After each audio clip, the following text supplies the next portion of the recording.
Look, I don't think the president would sign a bill into law that would make it binding today. But I think the circumstances are changing and the attitude about this is changing. I want to also be clear.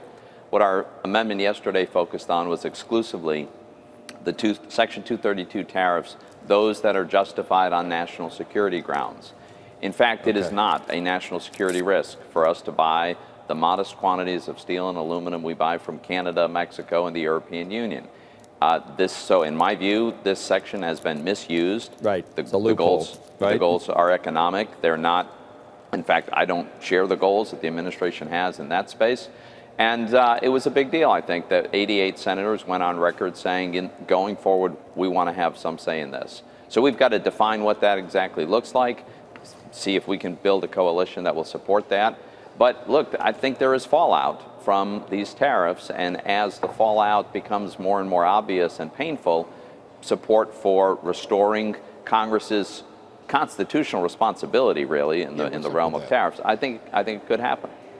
I was actually I ask everyone these questions. A lot of Republicans are saying, look, we're watching, we're waiting, we're hopeful it doesn't last long. We pledged a little patience at the start, but our patience is, is not going to last that much longer. We need some, at least make it so it looks like there's going to be some successful resolution that will bring an end to these tariffs. That's what everybody's looking for. Were you there initially, and now it's gotten past the point of the expiration date is passed on the milk carton now? Or? Yeah, there's something to that, Joe. And this, let's remember, these steel and aluminum tariffs were not the first protectionist measure that the administration has taken. We got a terrible sugar deal with Mexico that was very protectionist. Then we got tariffs on solar panels and dishwashers. Then it was the steel and aluminum.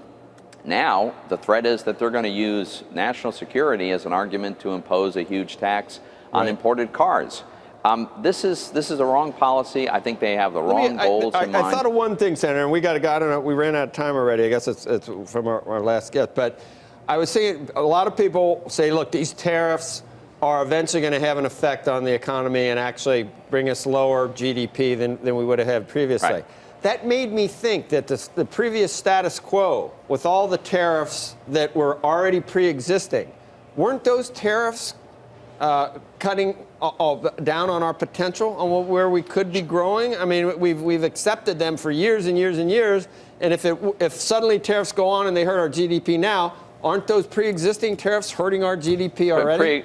Yeah, absolutely. But this is a whole new wave of tariffs, much higher tariffs on these items. And so it makes it worse. Yeah, a zero tariff world would be the best economic arrangement. Right. Well, we'll see whether this tough, maybe we don't know fully what happened at NATO, but if you look at the most just straightforward explanation, some tough love might have worked, and being a little tougher might have worked, and maybe the tough love thing works here too. We don't know though at this point. Well, we also need to have the right goal in mind, right? The end goal with respect to Canada and Mexico, unfortunately, is for changes in NAFTA that make NAFTA a worse agreement, not a better one. Hey there, thanks for checking out CNBC on YouTube. Be sure to subscribe to stay up to date on all of the day's biggest stories. You can also click on any of the videos around me to watch the latest from CNBC. Thanks for watching.